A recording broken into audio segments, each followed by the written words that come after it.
Hi, my name is Vincent Simoni. Today, I'm going to show you the role of the non-dominant arm on the forehand and the one thing that is causing a lot of players to make a huge mistake. Let's begin. The most common mistake that I see, usually at the beginner and club level, is players going like this. Now, what was wrong with that? What didn't look right? I'll show you what a proper forehand should look like. Now, the difference between the two examples that I just gave is one, I was dynamic and I used my left arm, my non-hitting arm, to pull myself into the shot and keep myself on balance. And in the other scenario, it was almost as if I was smacking booty, okay? This type of move, okay, being too cool for school to keep your other arm up, you belong in the club, okay? We don't want to swing the forehand like this.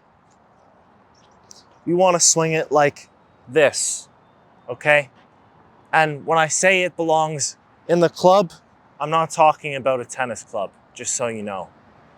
Now, why would we want to keep our non-hitting arm up? Isn't it just in the way of the swing? Can I just get it out of the way? Well, here's what's going to happen if you drop it too early, okay? And if you just simply forget about it.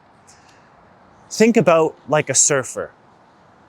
Is a surfer going to surf with one arm, okay?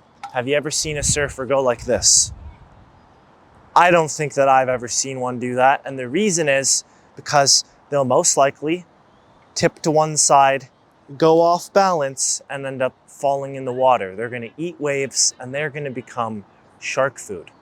So what we do is we keep both arms up when we're hitting a forehand or we're surfing so that we don't fall over and over-rotate and eat waves, okay, or eat clay on the tennis court that I'm on right now.